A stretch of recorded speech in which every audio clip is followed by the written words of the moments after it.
Good morning, everyone. Good to see you. Welcome to the regular meeting of the ReGen Monterey Board meeting. It's June 21st and it's 9:01.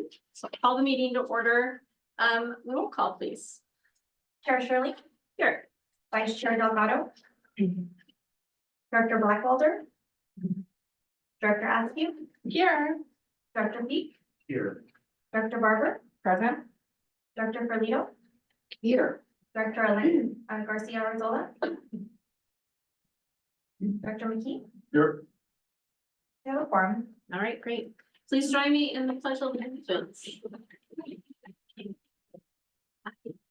I pledge allegiance To the flag of the United States of America and to the republic for which it stands, one nation, under God, indivisible, with liberty and justice for all.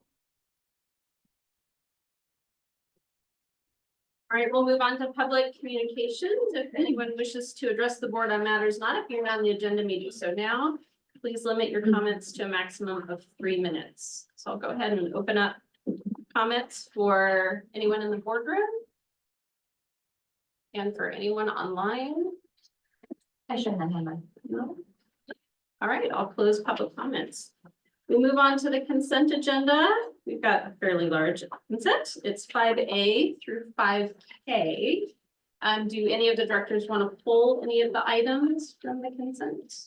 There is one, and I tried to get 5H, my I internet, up to tell me which number it is. The embarred? Yes, the embarred one. Okay, so we'll pull 5H. 5H, sorry, thank you. Okay, sure. Five which? 5H. H. Does anyone from the public would like to pull an item from the consent agenda?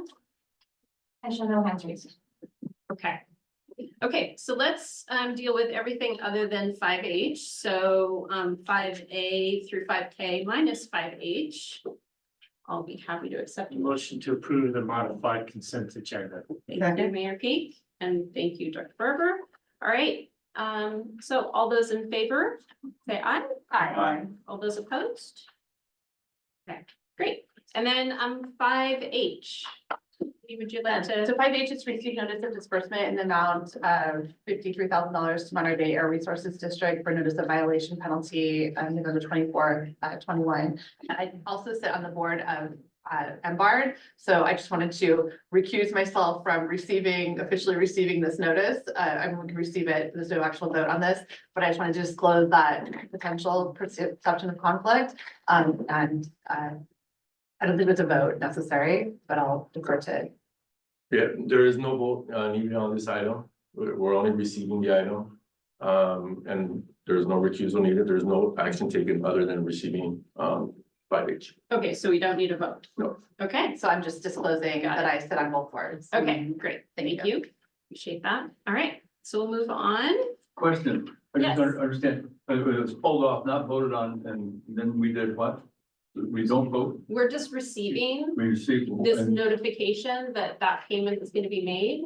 And so there isn't any further We don't have voting to that vote on we that. don't need to vote on that. I just want to know. Yeah, no, okay. Thank you. All right, I'm a little confused now, since it was pulled off. And we agreed, we voted on that whole consent account calendar a second ago.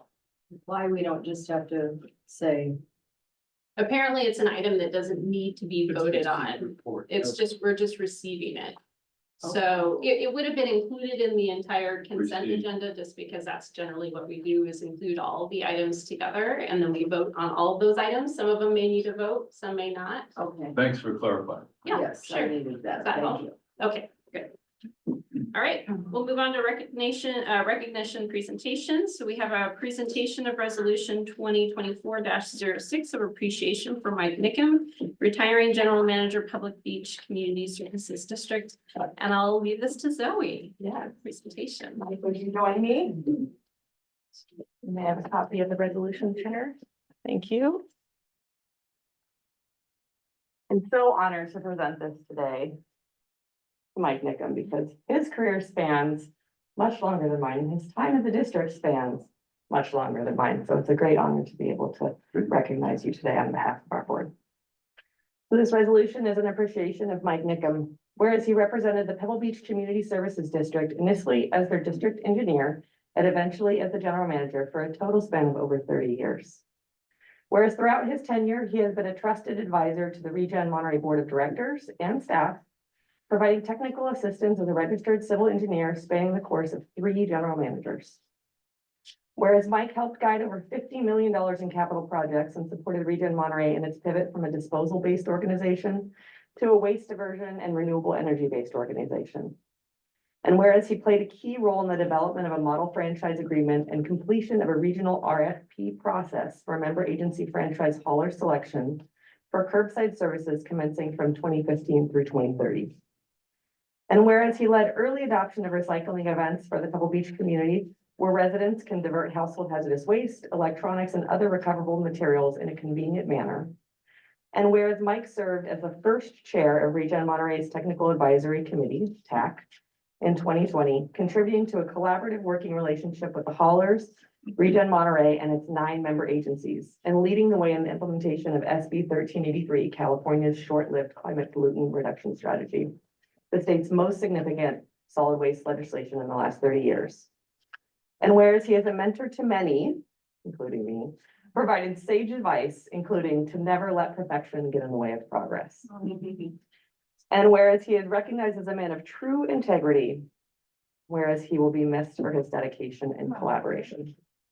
Now therefore may it be resolved that the Board of Directors of the Monterey Regional Waste Management District, DBA ReGen Monterey, hereby commends and expresses its appreciation and best wishes in his retirement to Mike Nickum, passed and adopted this 21st day of June 2024 by the Board of Directors.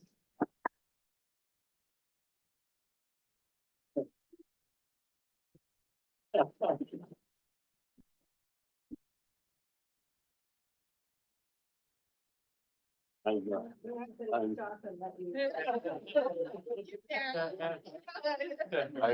deeply honored by this. I think I've gotten the highest compliment you can give someone when you say that it's a person of great integrity. And I really appreciate that anytime it comes from peers.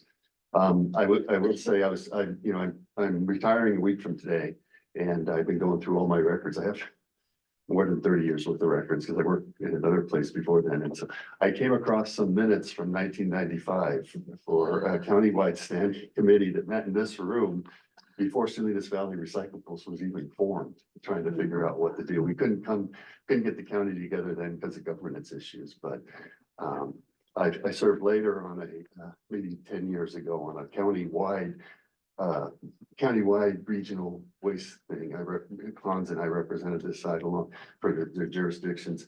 And I think it kind of set the groundwork for some of the agreements that are going on now with the other side of the county. And I think there's some long-term issues that could be resolved there. I've sat on the interview panels for the last couple of general managers, most of the engineering staff. And I came out here to support Leo Laska, who served as the board chair for over 10 years. And particularly right when I became GM was right when the economy had the Great Recession. And so you guys are business. And so it affected this organization different than other places. And we were able to work our way through it. That's when this whole idea of the TAC started. We all started working together. And I think I'm really proud of the TAC because we've gotten to a point now where the staff on your agencies and the staff here are all in agreement on the facts. And then we let you guys decide the policy. And so I thank you again. I'm deeply humbled by this honor. Don't know what else to say. Thank you.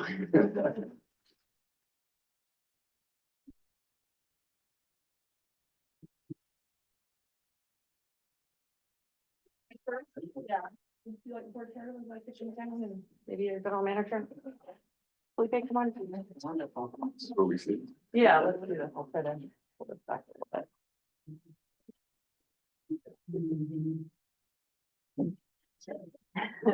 Congratulations, Mike.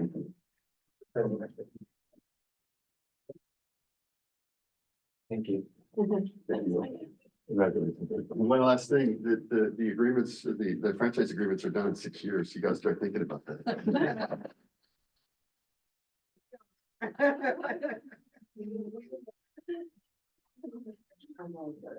Do we have a minute to make comments? Sure, go ahead.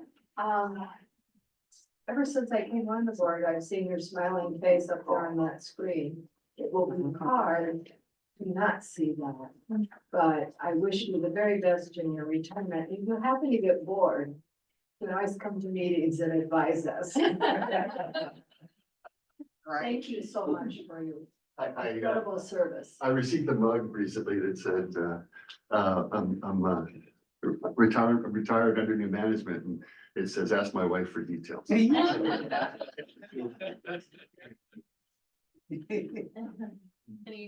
I've heard a saying called, I married you for better or worse, but not for lunch. When people get retired.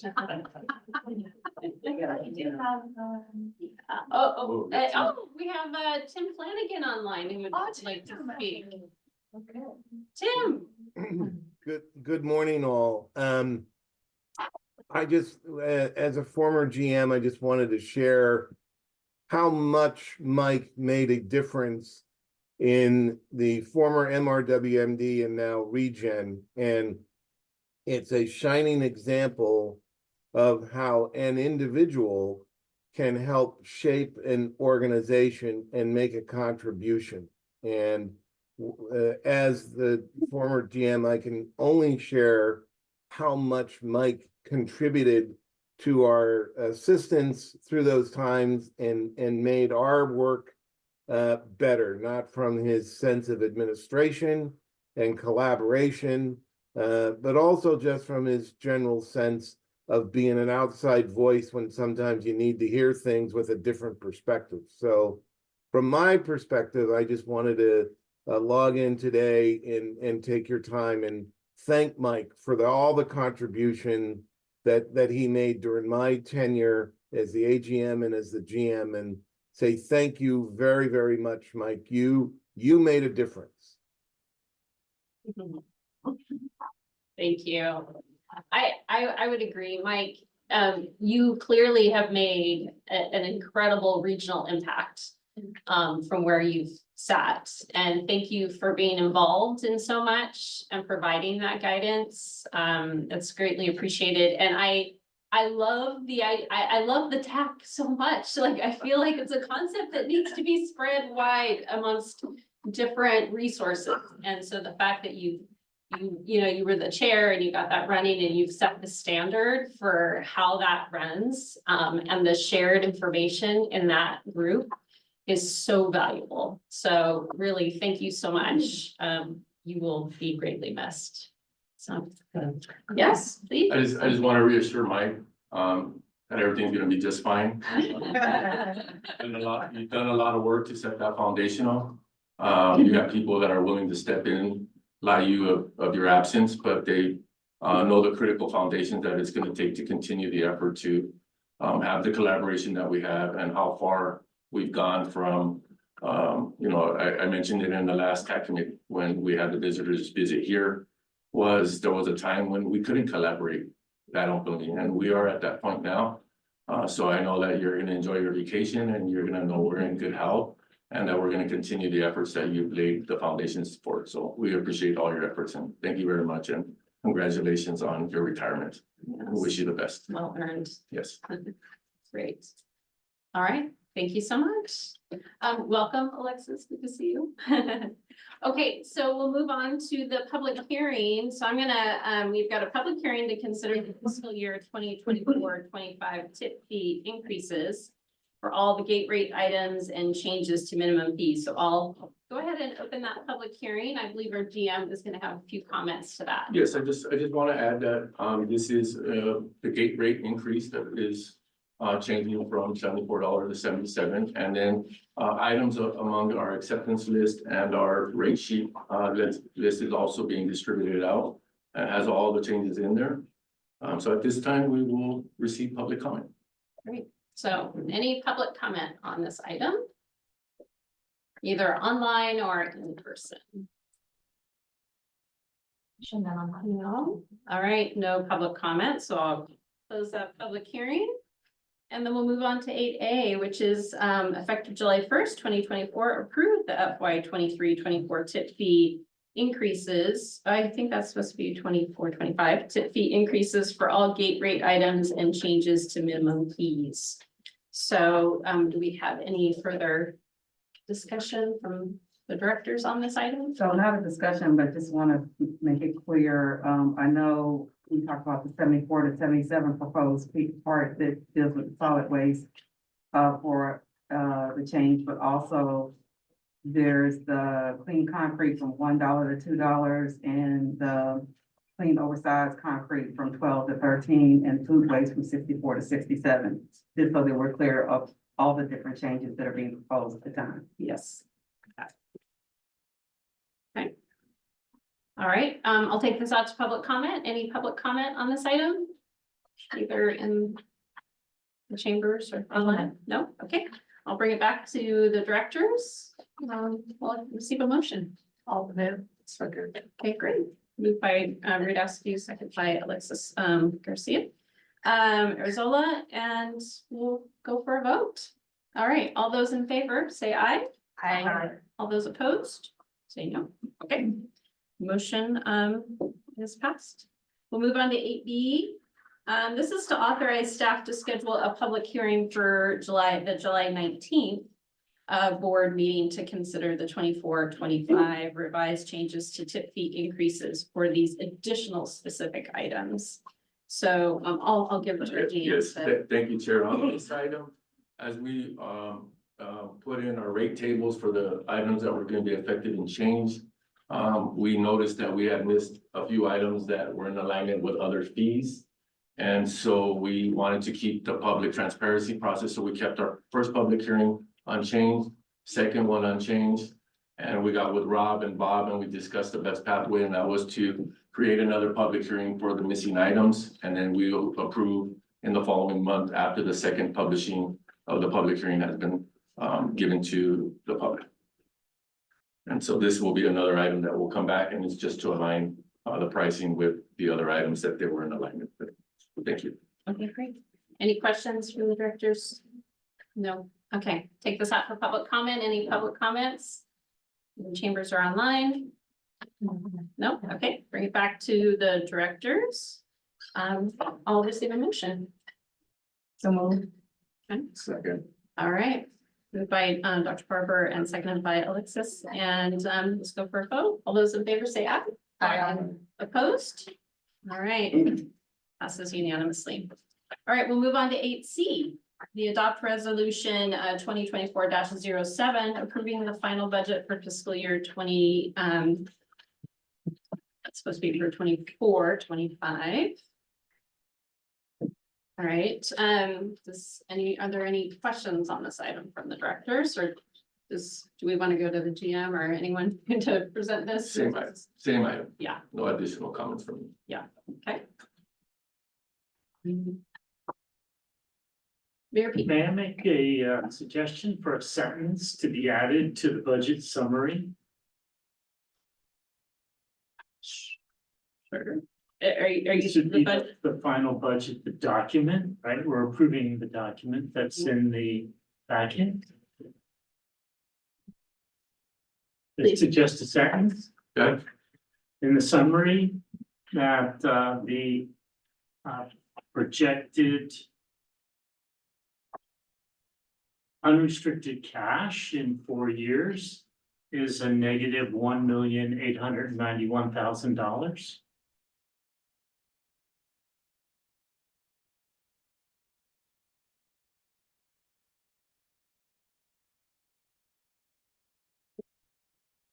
Any discussion on adding that item? just ask staff if there's any concern about adding that sentence, but I think it's I think a that's statement great. of fact, so therefore it would be appropriate, but I just checking with staff. sure. I have no concern with the additional language in there. I am aware, and I would like our board members and our staff to be aware that year 5 is a projection. It has no relative to the decisions that we're making today or any of the paths that we may take along the way. So at this point, I have no concerns with the added language, because I know this staff and this board will take the actions appropriate necessary to avoid getting to zero cash. Okay. Thank you. Can I just clarify on that? Yes. You said yes. I agree, it's not gonna make any impact on the decision for this fiscal year. But you said on the way, well, Well, we're making decisions on the now. way to 2028. My point obviously is that we do need, the district does need to make changes in the finances. Agreed.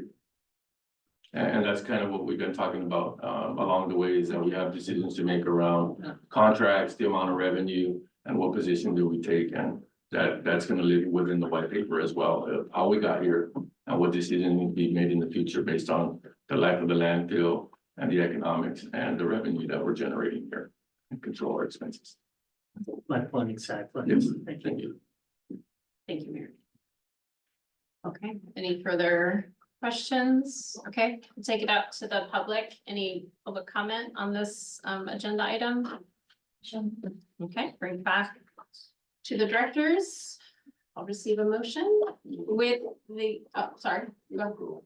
With the suggestion from Mayor Billy. Okay, I'll second that. okay, great. So moved by Alexis, second by Wendy. All those in favor say aye. Aye. Opposed? Okay, motion passes. 8D, approve the memorandum of understanding, the MOU with the management unit effective July 1st, 2024.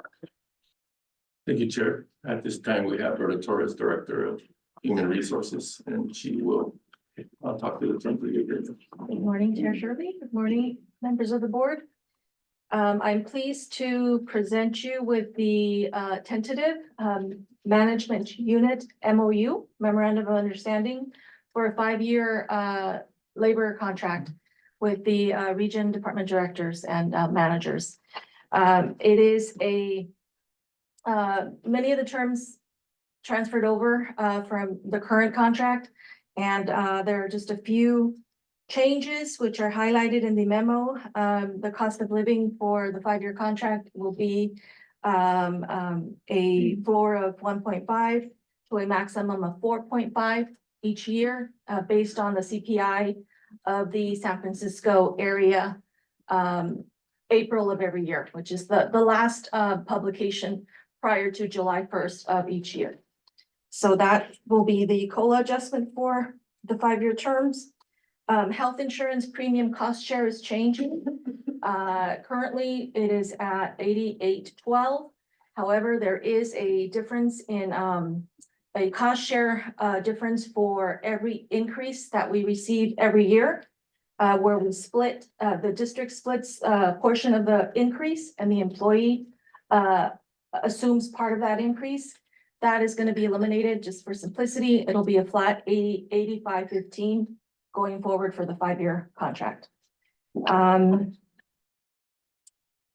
We also realize that some of our health insurance, not health insurance, our life insurance, STD, short-term disability, long-term disability coverage maximums were not sufficient to cover or provide the benefit of to the higher wage earners, the managers. And so we made improvements to those policies, allowing for better coverage in the event of an employee is out for short-term disability or long-term disability. It'll remain the same percentage coverage, 66.6%. But we had maxed out the cap. And so if an employee went out, they wouldn't receive that 66% based on the cap of the policies that we had. So we've made those improvements for all employees in reality. No change to holidays or vacation accruals. So all of that remains the same. The management unit ratified the agreement, and so it is before you now pending your approval. Thank you, Berta. Appreciate that. Do we have any questions? For Berta? No questions? Okay, thank you, Berta. Thank you. All right, we'll take this out to the public. Any public comments on this agenda item? No? Okay, great. To the directors. Just a comment. Yes. I just want to appreciate the staff at ReGen, our workforce, and the way that our negotiations here have just felt to be very respectful and collaborative in how they proceed. And I think that's indicative of the culture and of the workforce and I think the leadership. So just a big thank you to everyone. And I'm happy to move approval of this item. Great. Thank you. Okay, first by Wendy, second by Alexis. All right, we'll go for a vote. All those in favor say aye. Aye. Opposed? No. Okay, motion passes. All right, we're moving on to 8E, which is to approve the revised pay schedules for the operating engineers local 3 allies unit and the management unit to incorporate cost of living adjustments for fiscal year 24-25. That's me again. So the Allies unit, as you know, have a 2-year contract that expires next year. And based on that current contract, they are due a COLA of 3.8% based on the San Francisco CPI. So that contract has already been approved. We are now asking the board to approve the revised pay schedules, which are haven't been revised to incorporate that cost of living adjustment. And then obviously you just approved the management unit MOU. So these are the 2 pay schedules before you that need your approval. Okay, great. Thank you, Berta. You're welcome. Do you have any questions for Berta? Nope. Okay, thank you, Berta. All right, take this out for public comment. Any public comments? No. Nope. Okay, bring it back to the directors. Any discussions? Same comments that I had for the previous item. And I happy to move approval. Okay, great. Thank you. All right, first Wendy, second Alexis. All those in favor say aye. Aye. Any opposed? No. Okay, motion passes. Cranking through this, people. Thank you. Okay, 8F, discuss the draft white paper. Yes, thank you, Chair. I'm very excited to introduce this item. I know we've been working on it for some time. We've received a lot of feedback from the board. I've taken the opportunity to incorporate it. We got a lot of questions when we added chapter number 4, which added some items of interest like the term and the life of our landfill and some of the items that we can expect in the future. So I'd like to send my appreciation before we even get started. Mr. Petroborg has put a lot of effort into time to gather all the information, take feedback, and try to interpret the outcome in the actual write-up. And the supporting staff that has given them the help that he's needed to get to this point. So we're happy to introduce the draft. We also want to recognize that we may get some comments and feedback and that we would accept feedback and comments on this item until the 5th of July, giving us ample time to introduce any added items or any features into the final document that would come back in the July board meeting. Thank you. Good morning, Chair Shirley and Board of Directors. Guy Petroborg, Director of Engineering and Compliance. And here to provide an update on the draft white paper. The intention is that you did receive that update, revision. 2 sections were added. Certainly we'd be glad to hear of any questions or comments today. And today's not the last day to provide those questions and comments.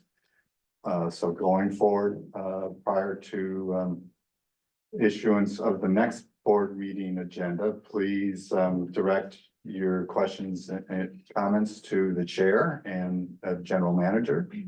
And staff will endeavor to respond to those. So the scope of today's presentation is really going to focus on those changes, the updates to the white paper. That does not need to constrain our discussions today to other aspects, but we'll begin by that focus as having a discussion of the updates. So based on your feedback, 2 new sections were added. Section 1 as a purpose to kind of introduce the arc of the presentation in the white paper to demonstrate what are common practices in California, between counties, in county, what types of waste there are, what are some constraints around appropriate facilities for receiving those wastes. And then getting into ReGen Monterey's history, more specifically, what's happened in the past 40 years, basically. A little snapshot there. About a little more than half of the district's life.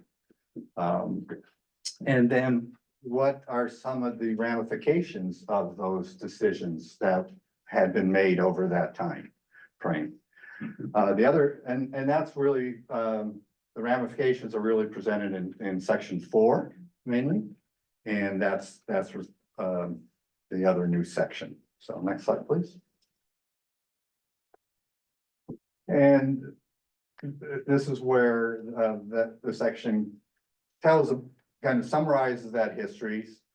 And then presents, which was basically expanding customers, diversifying revenues. That was the arc of the board's intentions in their approvals in the mid-90s or mid-2000s, excuse me.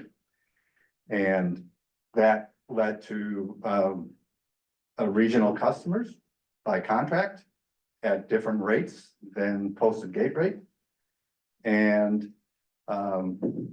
led to more disposal. So more disposal is the vehicle for more revenues. It's also the vehicle to consume airspace in the landfill. So the disposal capacity is depleted. That's the relationship of that process. Next slide, please. So I'll go into that here. Okay, well. Not presented on this slide is that in the mid-80s to mid-90s, there were 3 rate increases. I think it was 86 to 89 and 91 to 94. The rates doubled each time. This is the standard disposal tip fee rate. That's occurring because the district is raising capital to pay for, excuse me. Thank you. Those hidden elements there, showing the 2 periods of doubling of the tip fee rate. Again, that was the district's measure to raise funds to pay for much of the infrastructure that's here on campus. This administration building, the scale house next to it, Last Chance Mercantile, HHW, landfill gas, to energy, new facility for that. That had been going on since 1983, but it was primarily outside of building. It brought a building that we see today and the material recovery facility. So that was a large facility lift by the district that those rate increases were helping make that lift. And then again, in the mid-90s, the rate went up by 50%. And all of those are sizable rate increases. I don't think any of us would sit here today and expect to receive and approve a 50% rate increase. That is significant. So I want to bring a little attention to that, of its significance and of what was received, what benefits were received by that capital investment. And this is much of this campus area. It is, which brought in recycling. AB 939 in the late 80s was a mandate for 50% recycling. That facility does it physically. It's presently about 60% in its physical recycling rates, capture rates. Many jurisdictions do not have facilities like that. Yet the change in public policy and influence of public behavior has resulted in the public producing less waste, generating less waste. So most jurisdictions satisfy that 50% diversion by the per capita change. You know, basically the behavioral change of people. It's on paper, it's recorded, we generate less waste. But in addition, ReGen captures, 60% recyclable materials physically, every day in that facility. So it's in addition to this paper demonstration of 50% recycling. To own and operate and maintain these facilities also is a financial challenge. And that's the next piece of the story in the early 2000s and mid 2000s. The board was challenged with accomplishing that aspect of owning, operating, maintaining facilities they have already built. And, having just followed, 3 rate increases, that if you average those rate increases as a trend, today's chip rate would be $97 a ton instead of the 77. That was the trend of that rate increase line. That ends up on this chart where Buena Vista landfill and the city of Santa Cruz rates are. Those two are constrained businesses. They don't have and haven't taken access to other customers and have limited capacity of their facilities.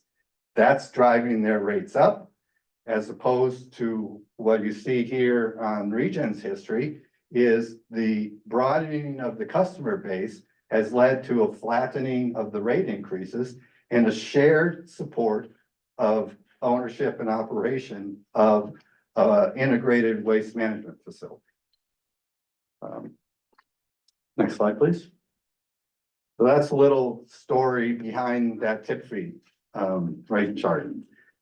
That led to the board declining tip fee increases and challenging staff to develop business plans for diversifying revenues and diversifying customers. That led to guiding principles that identified regional customers and entering into contracts with regional customers.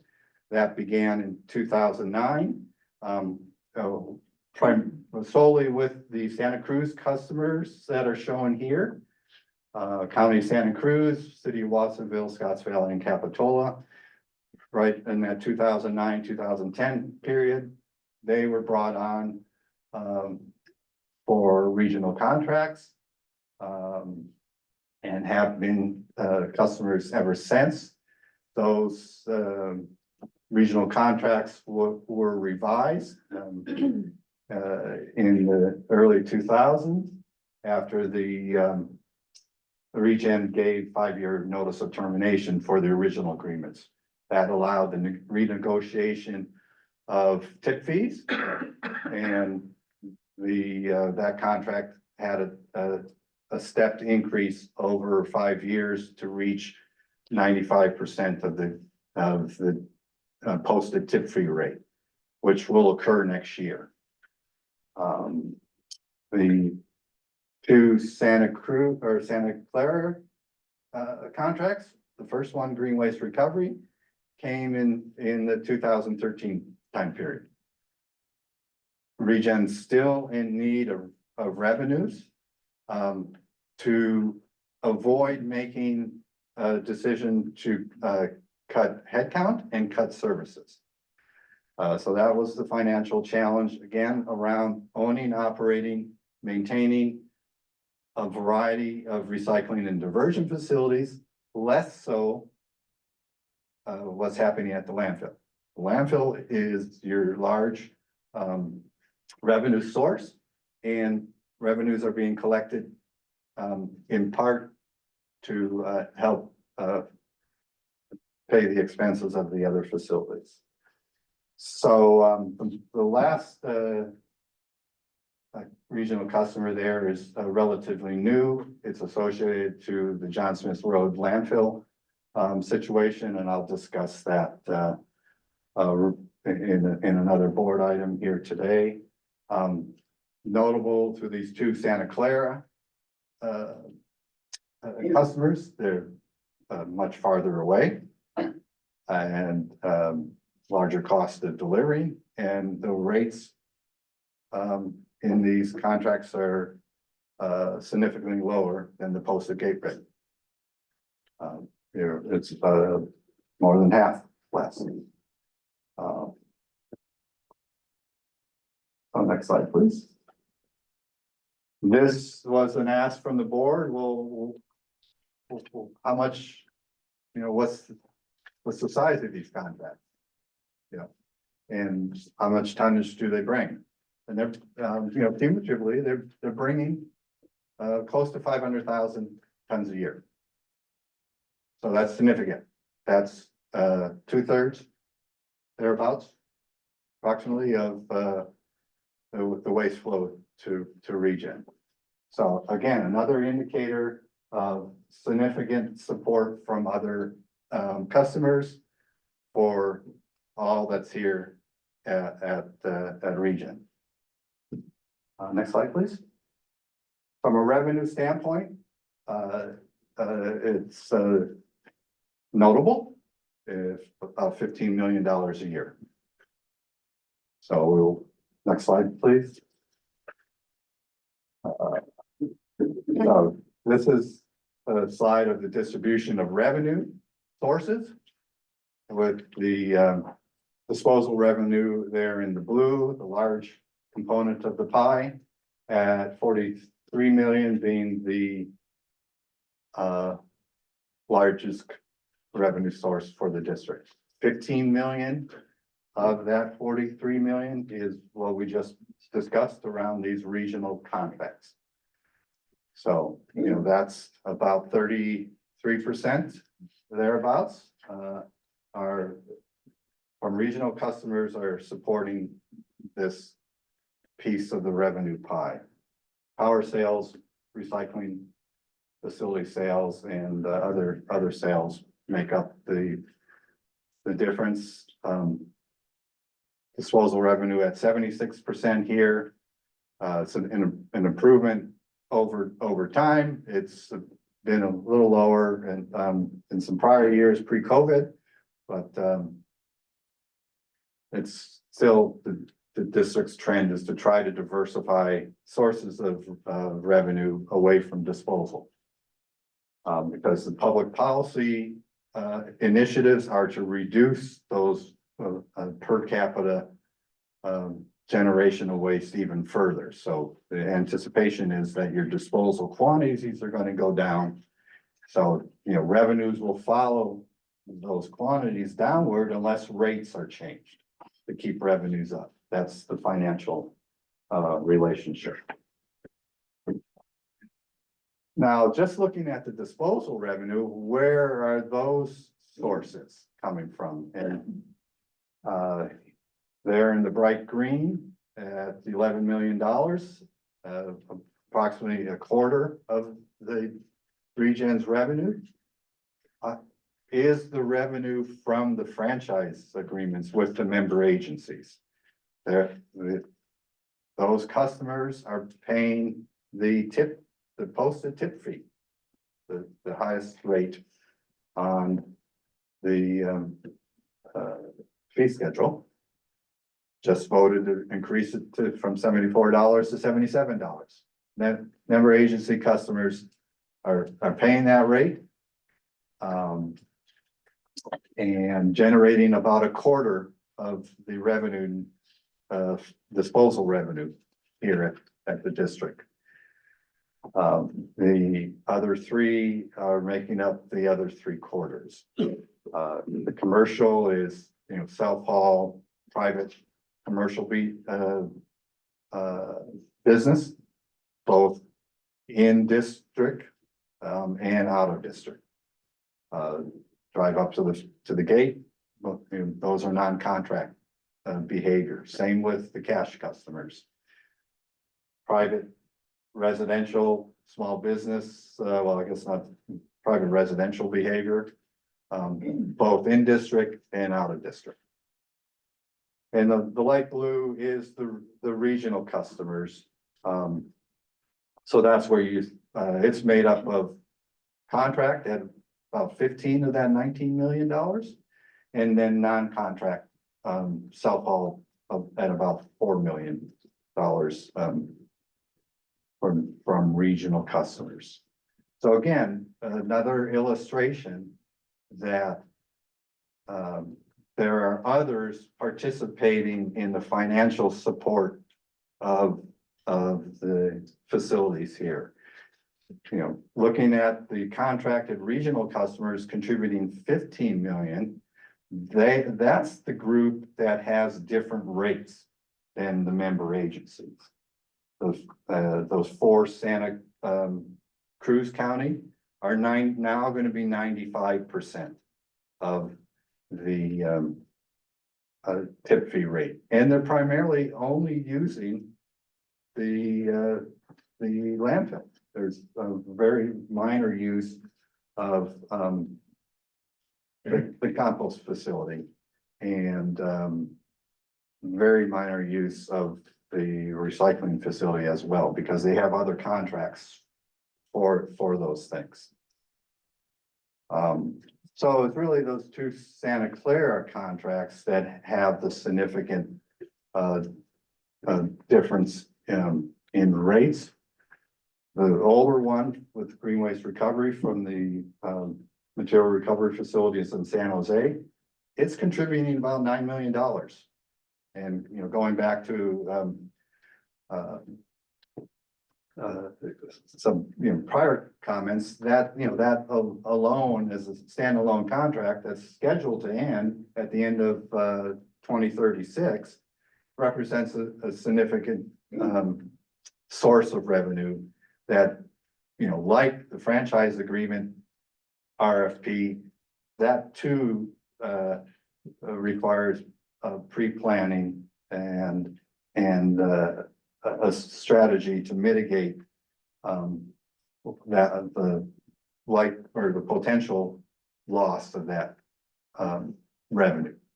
Staff has had internal discussions and anticipate engaging the board on those moving forward, even though 2036 is a ways away. Next slide, please. So what's the impact of that? You know, nearly 500,000 tons a year of refuse from other communities being brought by the regional customers. This table is intended to give a characterization to that. Again, going back to 2009, when these regional contracts were first adopted, staff at that time made a projection of what the impact might be on the landfill service life capacity. That's the first row there, labeled 2010 joint technical document. In 2009, there was a capacity of remaining airspace of 72.3 million cubic yards. And with the waste assumptions of about 330,000 tons per year that the staff used at that time, they predicted that there would be 152 years remaining as of 2009. That's predicting a closure year of 2160, about 137 years from now. That was kind of the characterization staff and board had at that time. Staff has just for preparation of this board meeting made two other scenarios to characterize potential remaining service life. Scenario A has a 580,000 ton per year receiving rate through the end of 2036. And then it assumes the loss of the large regional customer in the green waste recovery contract and returning to a lower inflow rate. That is perceived to be slightly, maybe slightly below what actual waste receipts turn out to be between 2009 and 2036. You know, it's that time period we're trying to project what behavior is happening. And so this scenario A is adjudged to be slightly below what might happen. And scenario B with a larger waste inflow is perceived to be something slightly larger than what might actually happen. So as to provide a bracket of, or a range of an understanding of what the remaining service life may be. And the predictions are showing that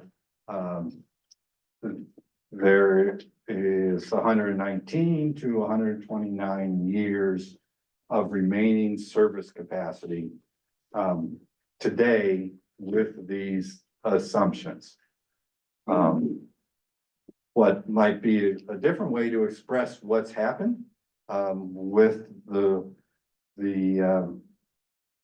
and what's projected to happen with the regional contracts is to compare the regional contract volumes to what was the baseline before the regional contract volumes began, to show the relative difference. So if your normal behavior was the pre-existing behavior, that's establishing a decline rate trend that the other larger volumes can be compared to. And when you make this comparison, that we're predicting that over the 28 years from 2009 to 2036, that these two scenarios, A and B, may contribute an additional 26 to 36 years of airspace consumption associated with that larger volume of waste. So even with that increase in loss of years of life, there is still the prediction of 119 to 129 years of remaining capacity. And this final chart was an ask from the board about, well, what's happening at other landfills in the region? And this data is available on the Cal Recycle website and summarized here to illustrate which landfills are predicted to be closed in the next 20 plus years. So with that, you know, this content was primarily presented in that new section 4. I'll end my presentation here and be happy to answer any questions or receive any comments. Thank you very much, Guy, for your presentation. I really appreciate this extra information and work that you put into the white paper. Do we have questions from anyone? Director McKee? A question on the closure dates for the competition. This is published dates, but we had closure dates and we rolled another 50 years. Do their closure dates also are flexible and they can roll another 50 years? So great question. Predicting closure of a landfill, this closure schedule is challenging. And you notice that there were 2 scenarios placed up there, scenario A and scenario B, where we're trying to bracket what might happen in the future. Because that's what you have to predict. How much waste will a landfill receive in the future? That'll dictate how soon it closes. My question is the sensitivity, are these hard numbers or are they numbers that can move 30, 40, 50 years relatively easily? They are closer to hard numbers than they are to rolling numbers. as the capacity of the landfill decreases, there's, the changes that happen, aren't as, impactful. So, a landfill with low capacity and reducing their future waste inflow, yeah, they're gonna change their life a few years, but it's not gonna be 50 years. Okay. Yes, Thank you so much for the information. I know it's a lot of work that went into this, so I really appreciate you and your team. I know we talked about this before about the Waste Solution Group, and them ending in 2026, and the fee that they're paying right now, I think it's $35. And I know with all the changes that are going on, what does that look like for us, as far as looking at their contract and what that looks like and going further and looking at what the revenue that they're bringing in and how that kind of plays into the whole picture? So, that, is waste from Gilroy and Morgan Hill communities. Mm-hmm. That came to ReGen when San Benito County had to close receiving out-of-county materials at the John Smith Road landfill. So Waste Connections had a contract for disposal of those communities' waste at John Smith Road landfill. They were obligated by contract to find a new home. They were also pursuing an expansion for San Benito County for John Smith Road landfill. That expansion has not been approved. The community is against that expansion. The applicant, Waste Connections, has publicly indicated they've withdrawn an application for expansion. That leads to another board agenda item here. But to answer your question about the end of that contract, I think it provides an opportunity for ReGen to renegotiate the rates. And especially in light of what you just said. Partly, that's a pressure, for Yeah. sure, that's influential. Yeah. Okay, thank you. any other questions? Comments? Yeah, sure. I thank you very much, Guy, for this report. You know, obviously, there was nothing like this in district documentation. And I think what it does is it provides a foundation or a framework for a common understanding of the district, not only from management and also the board. And I expect with this, the future decisions should be better. You know, a better understanding when we hear comments, our general manager says, yes, diversify our customer base. Well, then this gives the full basis of that and the implications. So I can't thank you enough. You were very responsive to board input and questions about changing it. And so I'm just praising this to the sky. I'm sorry that Director Delgado is not here. I think he would make similar comments. So thank you so much. Better understanding of the district means amongst the board and management, a clear common understanding means to me that we will have better decisions going forward. And so with that thought in mind, I'm not suggesting changes to this white paper, but what I'd like to see is this as a jumping off point for talking about going into the future, sustainable finances for the district. Because we just saw that the 5-year forecast was unfavorable, to put it nicely.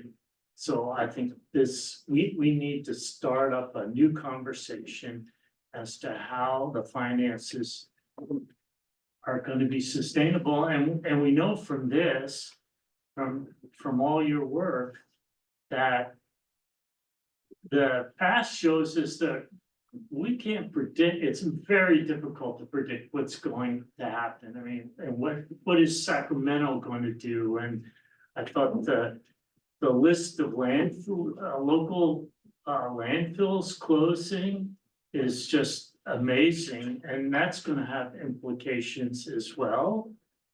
I mean, if the customers, the regional folks can't go to another place, then that puts the district here in a position of raising the rates to meet our costs. And obviously, going forward, we can't sell a product where the price is less than what it costs us to produce.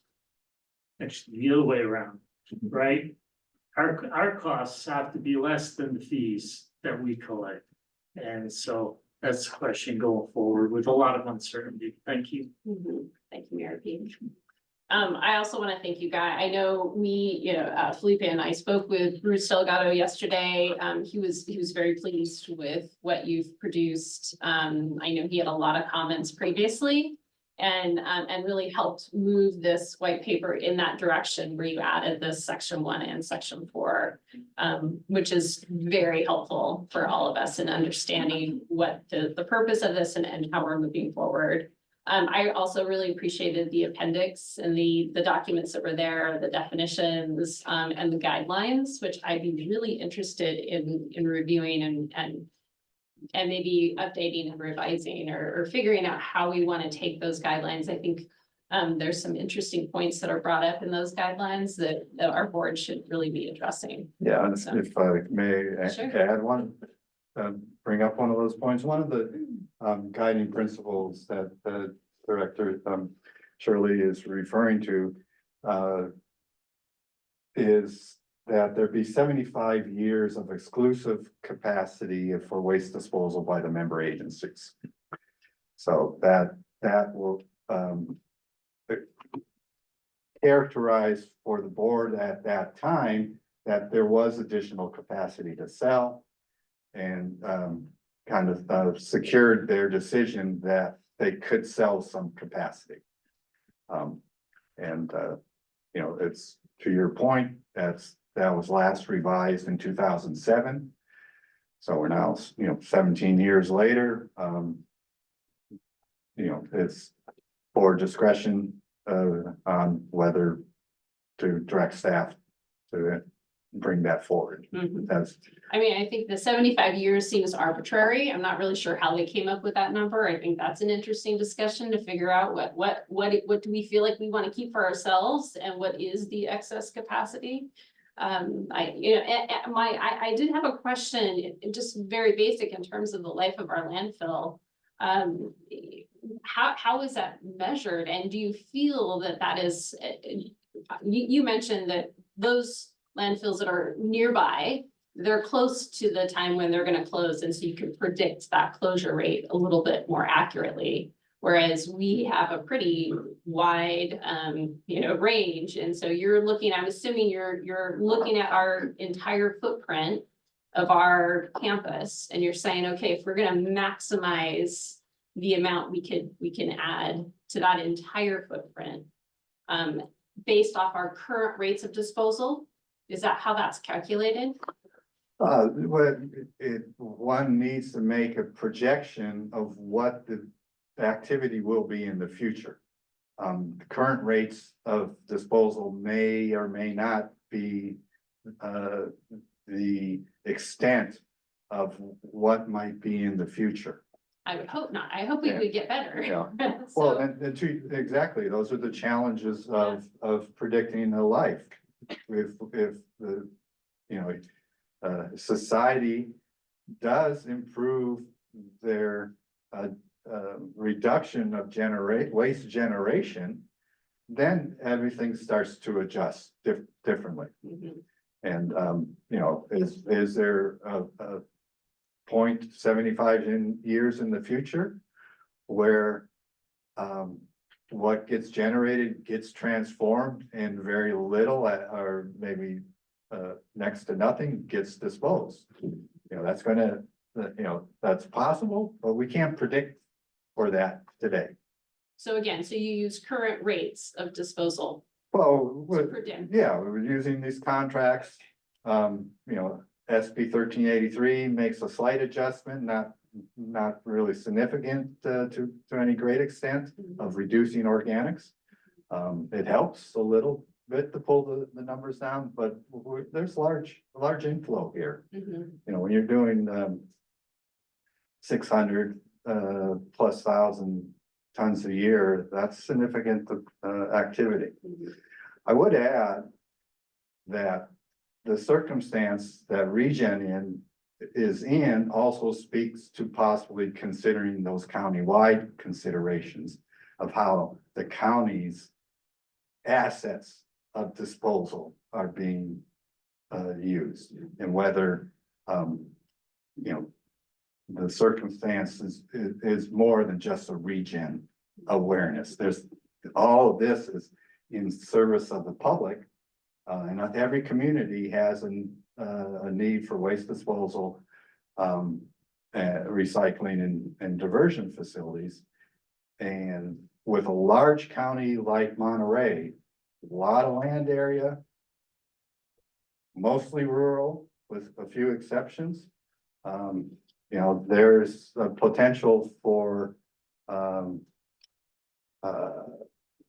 maybe possibly not serving the rural customers in the long term by the current arrangements that are present. Okay, thank you. Yeah, just one more thing. I think that again, with that idea that these regional landfills that we see that are nearby are going to be closing sometime soon in comparison to ours, all the more reason that we should be having these discussions to figure out how we want to move forward as we are faced with interfacing with them in a different way. So, Director Carlito. Well, this is a fantastic document, which is lengthy and lots of information. But I'm wondering, how can we leverage this document to help us communicate with the various communities that some are going to have their landfills closed, ours, we have pretty much life of it. How could we leverage the information in here to sort of be instructive to our communities for their future as how to help us extend the life of the landfill by the way they recycle, reuse, reduce? Because it's almost seems like we talk a lot about reduce, reuse, recycle, but it's become so convenient to just throw away what we continue to buy. And this is really meaty information that everyone really that goes out to their can every day and throws something away ought to at some point be aware of. And it's such a great document. How do we use our communication team or whatever to put some of this information out in a very understandable way for our residents in our community, so they're aware of it and possibly change some of their habits? How do we use this document? Excellent takeaway and an appropriate takeaway. If you recall the waste characterization study that was recently presented and previous recycling characterization studies, there's the three all speak together that there's room for improvement. And I think staff will take your comments under consideration and revisit those at a later date. California generally has a pretty good recycling behavior relative to the US. It's on the better performance side, so that's good.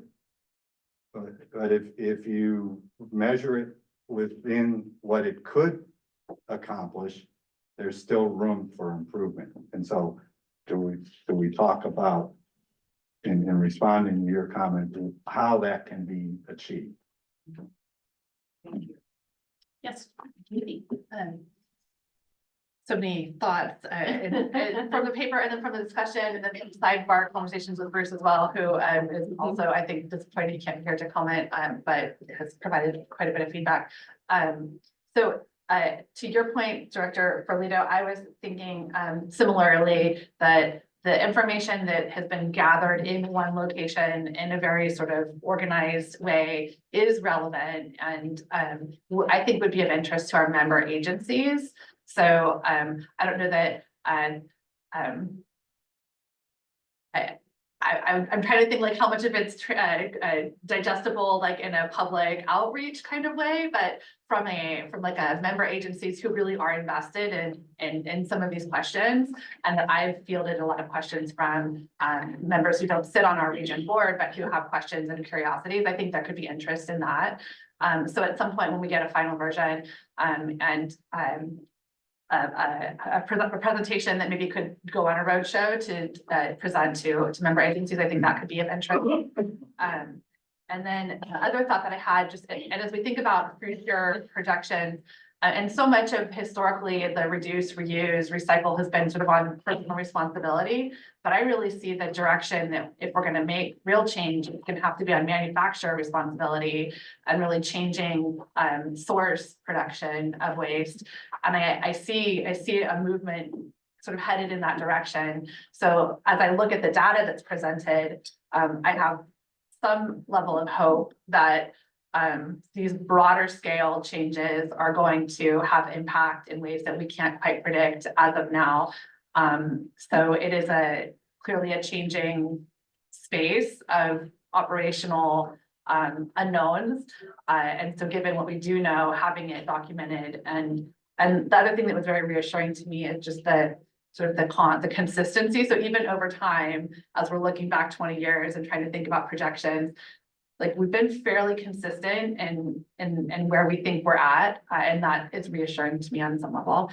But I do think that this is a great starting place for us to have shared understanding and shared language as we then continue the conversation about our long-term planning for them, get the map here for the facility and the site and thinking about contracts as they come up for renewal. So this, I think, positions us really well to continue and be prepared for the next conversations that are coming. So thank you to all our staff and our team and our board who've provided so much feedback and input into the document. Yeah, thank you. Yes, Director. It appears that we have, through all this effort, a significant competitive advantage versus other people and versus other locations. And we should, as we go through and do our strategic planning, this competitive advantage, we should be taking advantage of, whether it's revenue or whether it's a cost reduction or how we compete with other people. If other people are going to shut down, that gives us an opportunity. We have room for growth. And I think our primary stakeholders, we should service them first and foremost. And the secondary stakeholders, we should consider that it's the primary stakeholders that are really important. Thank you. Any other comments? I just want to add my final comment is, I really appreciate all the efforts. We're looking for alignment and transparency with our constituents. And I think we're able to achieve that. And then we'll take all the other tasks on that we talked about here and lie you as we publish the final document. But thank you to staff. Thank you, Guy. It's been long waited for, and we appreciate you helping us with some of the history and getting it right for this white paper. Thank you. All right. Thank you, Guy. Thanks. We'll take this up to public comment. Are there any public comments on this agenda item? No? Okay, bring it back.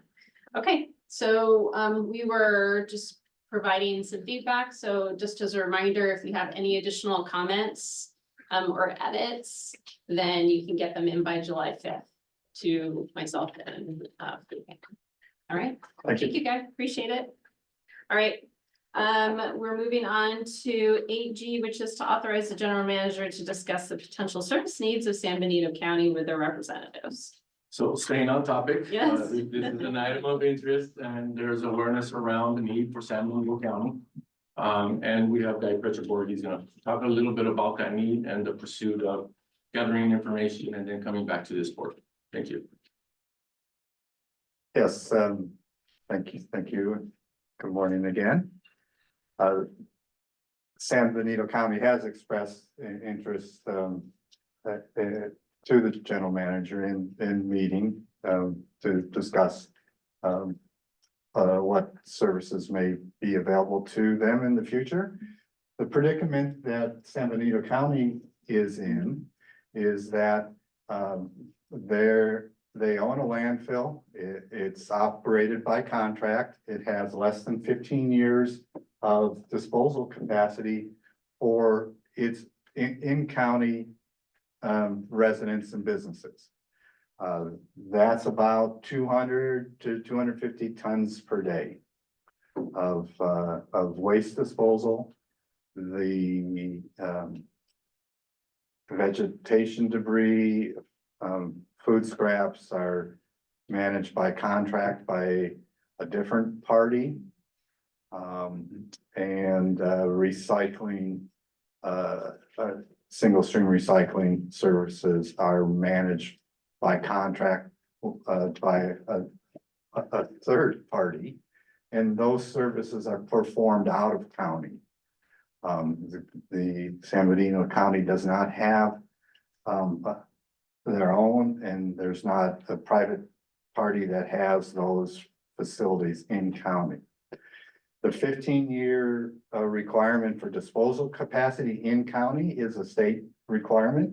And the trigger is when that's met, that you no longer have that 15 years of capacity, is for the county to modify their integrated waste management plan, which is a countywide plan for handling recycling and disposal. And that's the circumstance that the county is in. They have to develop a plan for how the disposal, recycling, and organic needs are going to be served in the future, and resolve the lack of 15 years of capacity. So they're looking for a disposal solution, possibly addressing their recycling and organic services, all at the same time as part of a system plan for the county. That's the state requirement on the jurisdiction. They do have 15 years of landfill capacity to serve their own customers.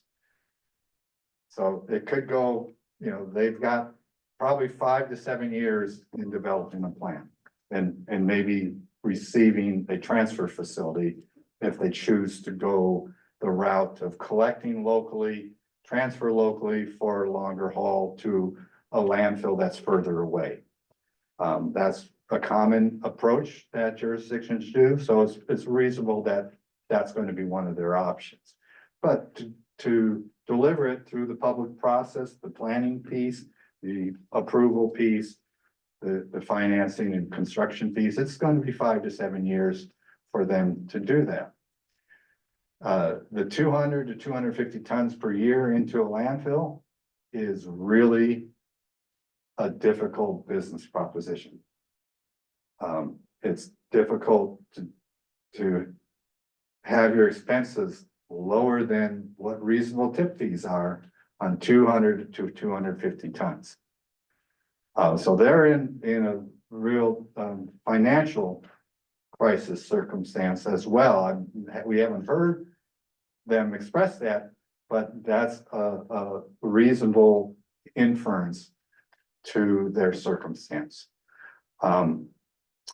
Their interests would be to quickly resolve the 15-year capacity access issue, which could be a longer term agreement with a disposal facility. Such as ReGen, such as one of those other landfills. They can secure a contract such as that. They'll likely be able to revert to receiving out of county tons for their own landfill and be able to drive the closure of that landfill in a shorter period of time with more appropriate revenue stream. And shorten the time to access that other contract for disposal at another landfill. So that's what we anticipate hearing from them. And we are seeking the board's authorization to allow the general manager and staff to have discussions that are around their community needs, their jurisdictional planning, and how and if ReGen, beyond sharing operation and ownership knowledge, is there a future business relationship possible? So that's the ask today. Thank you, Guy. Questions or comments on the board? I support the request. I think it's important that we have these open dialogues with our neighboring jurisdictions. And given sort of the broader conversation, I look forward to hearing what comes back so that we can engage in some conversation, but opening a discussion, I think would be appropriate. Yeah, I agree. Yeah. Okay, I'll take this out to the public. Any comments on this agenda item? I've seen none. No. Okay. So moved. Who moved? Dr. Barber? Okay, and second by Alexis. Okay, great. All those in favor say aye. Aye. Opposed? All right, motion passes. Thank you. All right, we'll move on to 8H, approve the optional one-year extension of the lease and feasibility study agreement for the Seatos Group Biochar Technology Pilot Study. Sure, we have an option in our pilot study for a second year with Seatos Company. At this point, we are excited and staff is making a recommendation that we continue with the pilot study. There's still some answers that we like to resolve. Is, upscale is an option. Is the need really here, and does that live here in the future? And so we would like to continue the study and gather the information that we need to require to make an informative decision on could we scale up the existing biochar production and the need for the district in the future, and also considering any cost that would be added to our receiving of green waste and food waste with having another operation that's embedded into that compost operation. So we want to analyze and continue to receive data and make a comprehensive decision at the end of the study period. Thank you. Great. Questions or comments? Yes, I have a question. Could you fill us in a little bit more on some of the difficulties that they've had with the repairs and the equipment being broken down and the resolution or non-resolution of that? Mr. Guy, would you like to take this question on some of the difficulties they've had, or David? Sure. I can definitely touch on them. Some of it was the production amount. So they anticipated that they wanted to process roughly about 10,000 tons of woody material to create about 3,000 tons of, or 3,000 tons of biochar material. And it was a shortfall. They've only produced over 1,500 tons of that material. So production has been an issue for them, and then also compliance. They've had to have an engineer come in and visit their heat chute and make sure it was extended to reduce the amount of emissions that were coming from it. So those were two very items that stood out to us, thus us wanting to have more information. Mr. Petroborg, is there anything else that you would know? Yeah, in the material, the wood chips have a higher moisture content than apparently that the equipment is able to accommodate. The thought going into the study was that the equipment had a larger range of accommodating moisture content. That's not been observed, in practice. So they're seeing, they thus went to, a kind of, controlled study of different moisture contents, which slowed down production and, took more time to kind of do these individual tests at known lower moisture contents to kind of find the arc of behavior across that moisture content range to see what is a minimum necessary for the equipment to perform well. And so they're trying to find an acceptable low moisture content and be able to define that to guide production. Because they can measure moisture content in advance and knowing it's getting it set right before delivering it to the equipment would then yield production. Is that moisture content something that is there just because of the material, or is it there because we had lots of rain? I mean, how does that? No, there's an innate aspect of it's natural moisture content, but it is environmentally altered through humidity and rain precipitation. And that's the nature of the circumstances. These are large piles of wood chips. And one would need to take other measures to keep the precipitation off. And then secondarily, if there's a need to address the humidity, to dehumidify the storage in advance of production. I'd also add, this is their Citos Group's first equipment, first pyrolysis unit, made in England. I think it's third generation from the manufacturing standpoint. Yet its first use is with Citos Group. So it's a startup on the actual physical operations.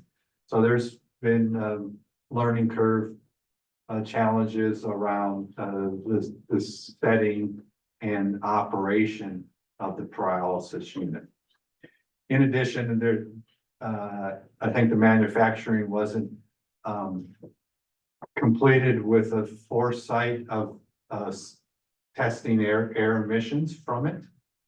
And so it did require investment in capital modifications to create infrastructure that could be used to measure emissions during source testing the equipment.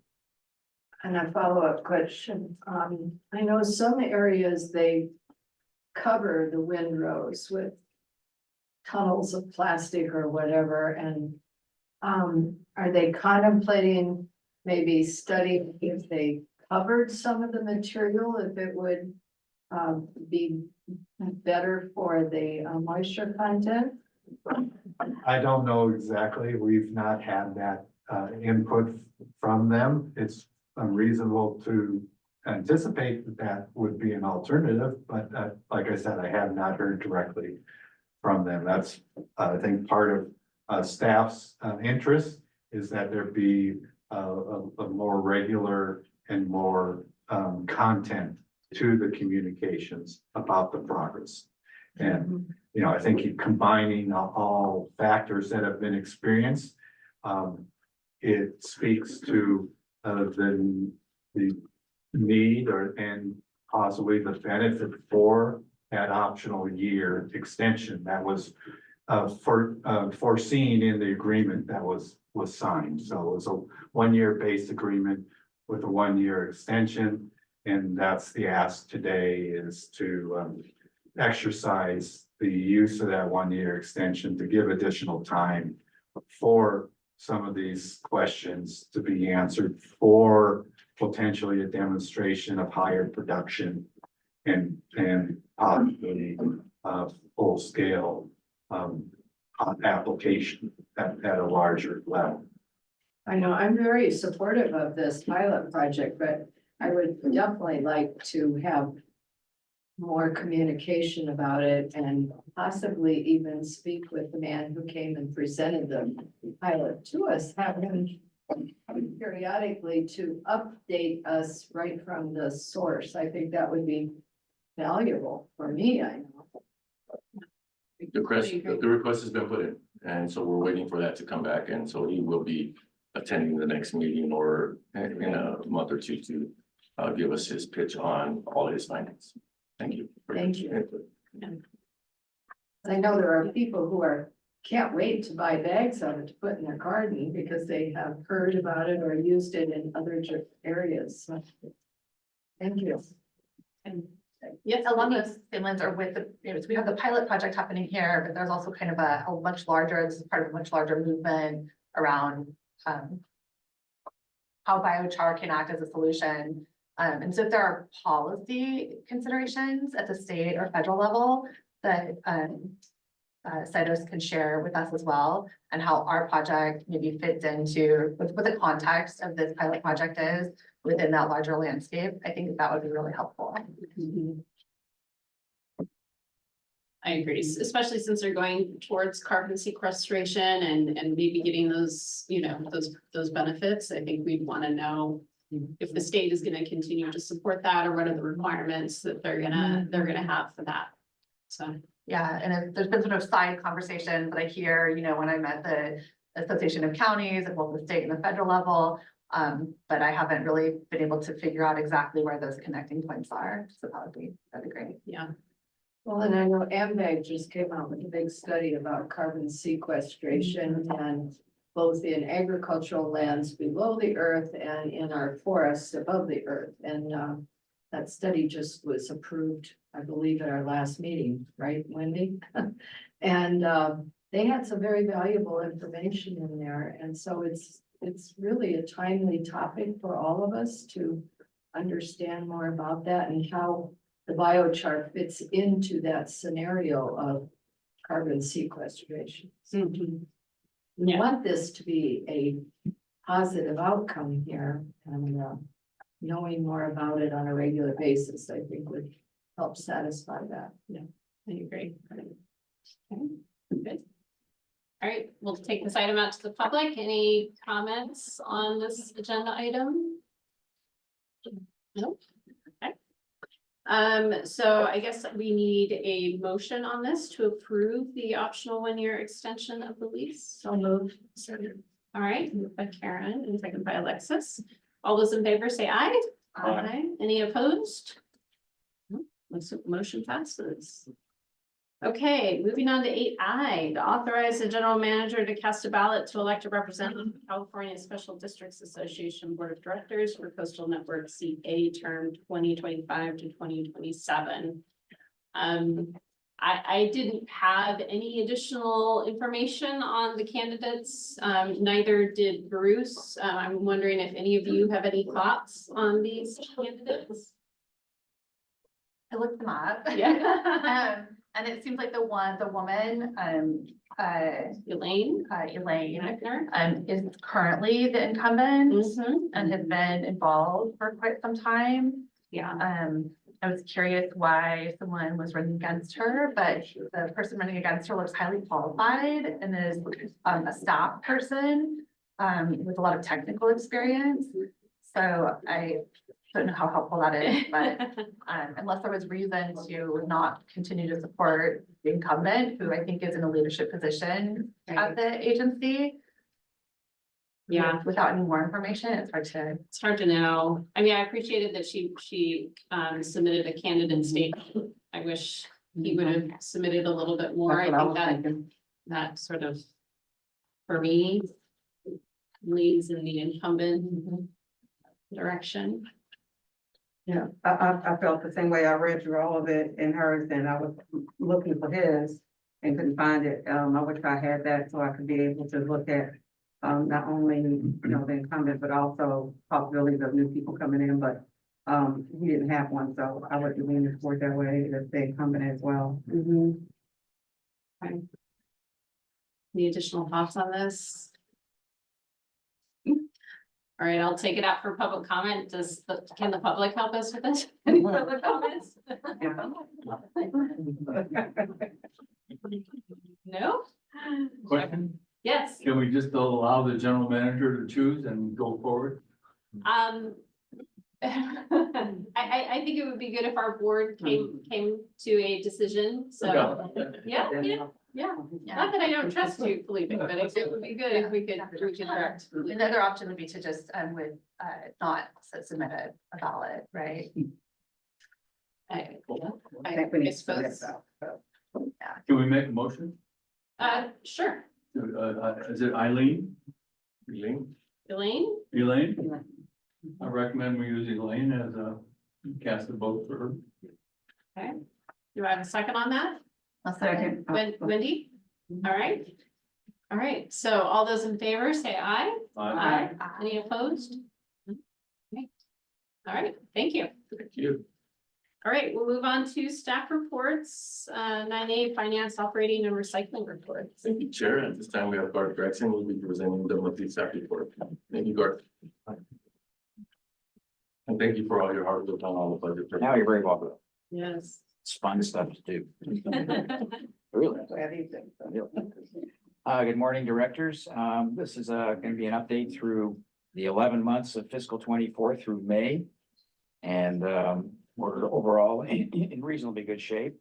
From a revenue standpoint, we are about $700,000 over budget in total revenue. Tip fee revenue continues to lag about $1 million behind budget. The last couple of months, April and May, have been not really good as far as tip fee revenue for sort of reasons we don't have good answers for, but anyways, the tip fee revenue has been down compared to budget and compared to what it was in the previous years. MRF revenue continues to be very strong, and power revenue continues to be lagging behind a bit. We're going to see an uptick in power revenue this month because we're going to have about $130,000 of power related revenue for the renewable energy credits that we get and then sell to a third party. There's been some problems with the generation of those credits for the past year or so. So we've been, not been getting the full credits that we should have been. And the firm that does that activity has finally caught up and got corrections made going back as far as January of 2023. So we'll see a slight uptick there, about 130K. Expense wise, we're about 4 million over our operating expense budget for the year. Our biggest operating expense that's non-personnel and is a cash item is our recycling services. And I've touched on this a couple of times in the past. And our biggest component in the $4.4 million of recycling services are the monies we pay to Keith Day. However, has been pointed out by the general manager on more than one occasion is, yes, we pay Keith Day a lot of money, but what he does is he takes the material that comes in here, the yard waste and the food waste, and he processes that over on his site. So we collect revenue for the money coming in. So we charge $47 for the food waste and yard waste that comes in. We charge $64 for the food waste that comes in. However, we're paying Keith Day about $29 for him to process the green waste and yard waste, and about $38 to process the food waste. So just to reinforce, we are coming out ahead on the processing of the food waste and yard waste versus, the revenue we collect versus what we pay Keith Day to process it. In terms of the, bottom line, we're about 5.3 million against our budget of about 7.9 million. And so we're going to come in short this year in terms of the bottom line. In terms of the landfill activities, The monthly volume continues to be in the mid 80,000 ton range for all of the material that comes in here. And the diversion rates continue to be pretty steady at around 63% for the entire MRF. C and B is about 61%, and single stream material is about 64%. So that's a quick summary of where we are through May. Any questions? I'd be happy to take them. Yes. Thank you for the report as always. You said there's an outside party that handles our credits. Is that a paperwork administrative Well, exercise? it's not paper, you know, they collect the energy data from us, you know, our power generation is, you know, connected so that they have access to it. And I don't know all the details as about how they go about doing what they do, but we are able to go to a website and see that we have a certain number of these renewable energy credits, or RECs as they're referred to. And then we just electronically transfer those RECs to another party called Three Phases Renewables. And then Three Phases Renewables does something with those RECs. Again, we don't get involved in that process at all. But it's all handled electronically by us and Three Phases Renewables, and then the firm that generates the RECs is called ReGen. And the end result is revenue. The end result is we sell each REC for $13. And so this month in June, you know, we transferred roughly 10,000 RECs to Three Phases. And Three Phases, again, I'm not sure what they do with them, but they have a demand for them, because if they don't get RECs every month, you know, I get an email from the lady over at Three Phases saying, yeah, I see that you have RECs out there that you can transfer. Can you please send them over, because we need them. Thank you. Yes. So really quickly, do you have any anticipation of the revenue increase for June? I mean, I know that's just basically giving your estimate, but as far as being able to make up for any of the deficit? Well, just based on the tonnage numbers that I see every day coming in, unfortunately, I would say that the June, as far as the disposal fees, is probably going to be in the same range as it's been for April and May. Okay. We're not going to see much of an increase there. You know, we're going to see an increase, I mentioned, in power revenue. And as far as MRF revenue, it should be pretty comparable to recent months. So overall, for the month of June, we could come close to hitting the budget for the month, but not dramatically over. Thank you. Any other questions or comments? All right, thank you, Garth. Appreciate it. Moving on to 9B, report on our technical advisory committee and SB 1383 for May 2024, May 8th. Thank you, Chair. At this point, we have Zoe Schultz, Director of Communications. Thank you. I'll be providing an update on the Technical Advisory Committee meeting held on May 8th. And I just want to start off by saying that Mike Nickham, who was recognized earlier today, one of his main pearls of wisdom over the years has been to make sure that your staffs are updated in the same way that this board is.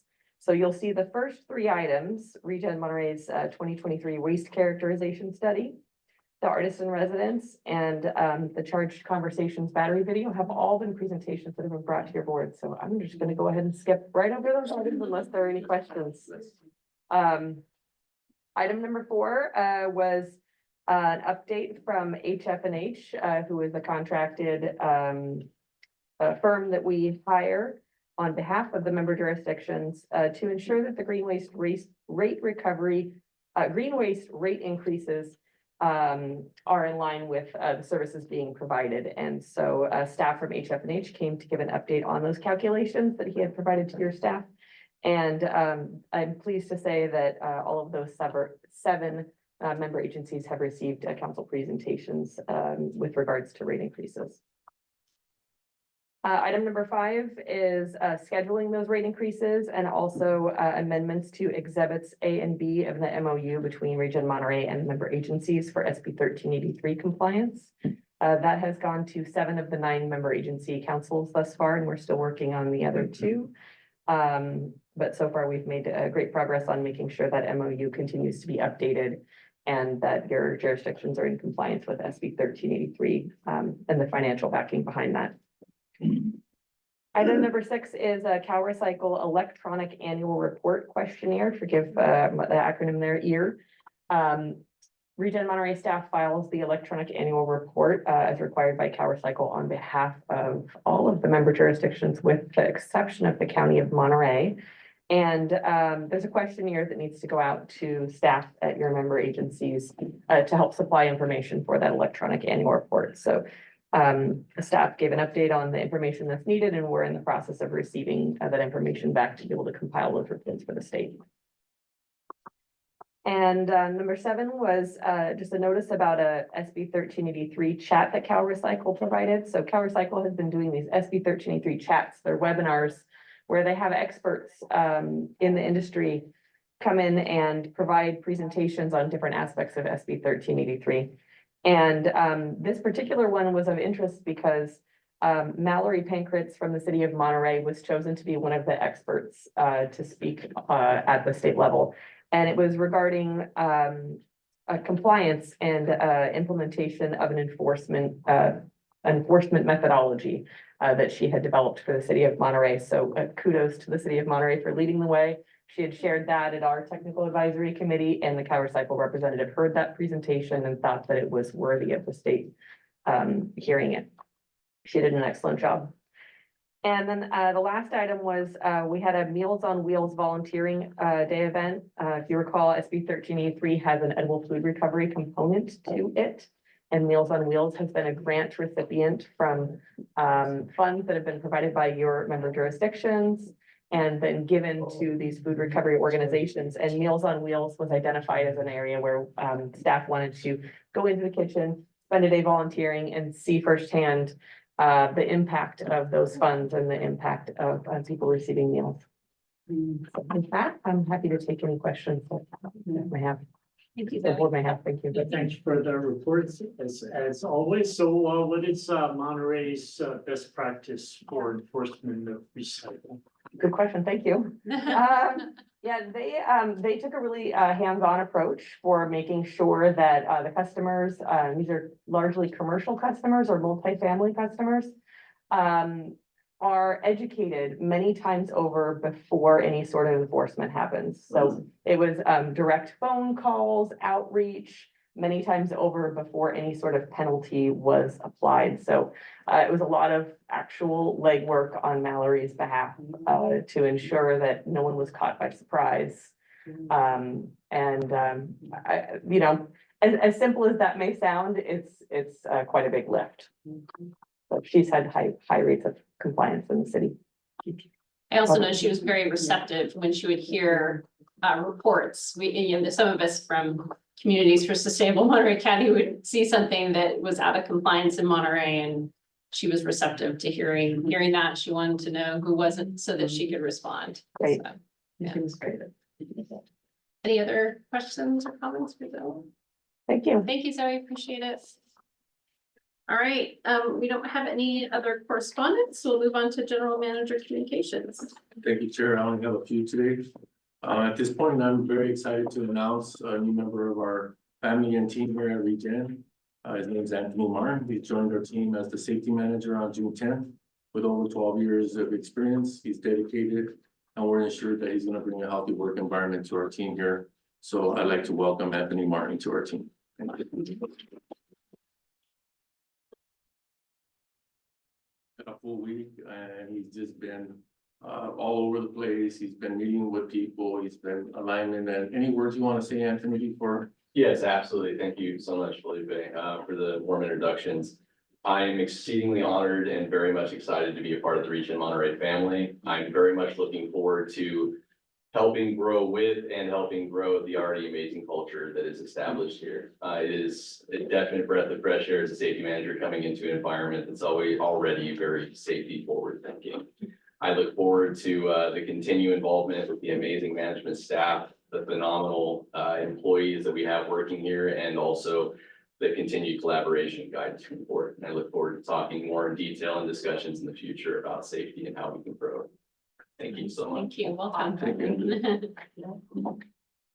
We also had a tour, a special tour that we set up with Salinas Valley Recycle. So I want to thank the ReGen staff and also the Salinas Valley Recycles team for making a trip and a tour out here. I'd like to thank Cesar Zuniga, Brian Kennedy, Mike Silva, and Juan Camacho, the SBR team.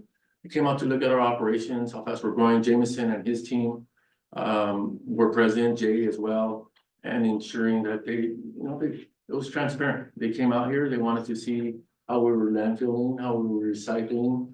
And it was much appreciated on their side to have an open door for their view and for their preview of what we're doing here in our operation.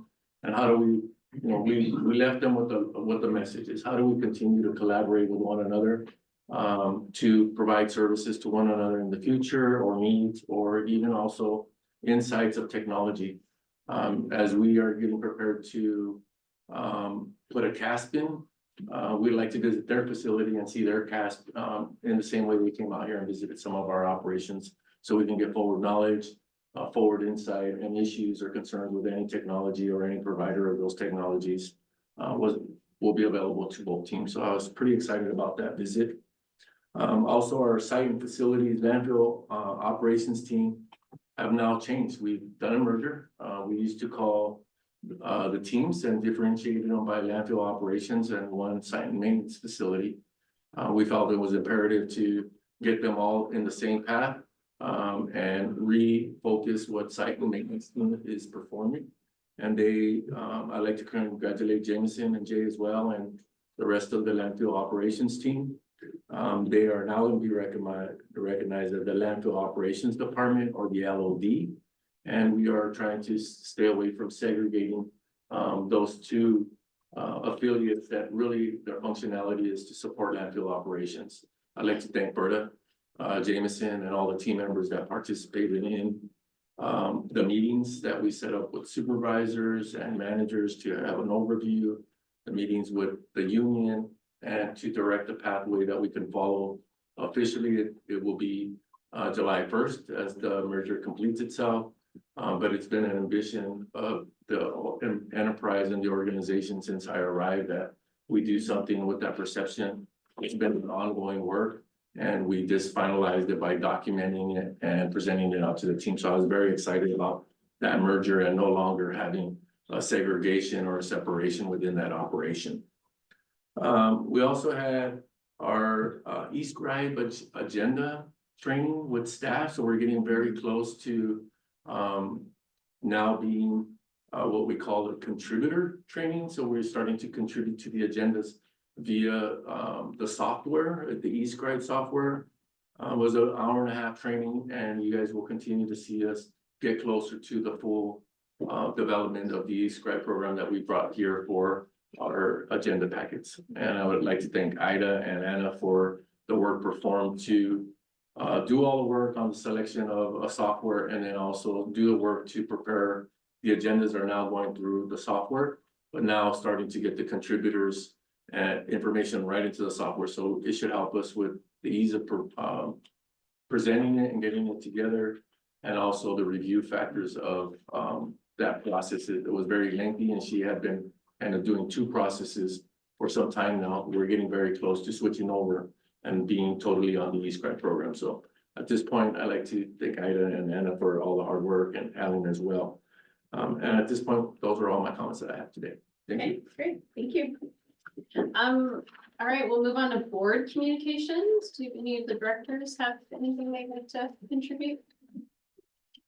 Nope. Madam Okay. Chair, Yes. I could make for a record correction, Yes. just for the record relative to our agenda. Yes. Item 8, and this was pointed out to me just a few minutes ago by Guy. Agenda item 8A says effective July 1, 2024, will deal with the tip fee increases, but it says approve fiscal year 2023-24. It should be 24-25. Right. Just for the record. Yes, yes, Yeah. the chair did call it out. Yeah. Okay. We'll move on to closed session. So we've got a couple items, public employee performance evaluation with the general manager, and then conference with labor negotiators. Do we have any public comment on these items as we move forward? No. Rob, do you have anything else you'd like to add? You can identify, they're both on the agenda. Those are the two items that will be taken up by the board in closed session. Okay, great. Great, we'll move into the session. Thanks, everyone, for being here today. The board went into closed session at 11 o'clock with regard to the two agenda items listed on the agenda. They took up and completed and gave directions to the negotiators with regard to the matter of the negotiations with the employee group. And then went into the next phase of the performance evaluation with the general manager. That was completed. And the matter relative to anything having to do with compensation will be continued over to the next meeting. Then the board adjourned at 11:45, the closed session adjourned at 11:45, and thereafter the board chair adjourned the regular meeting. That's all.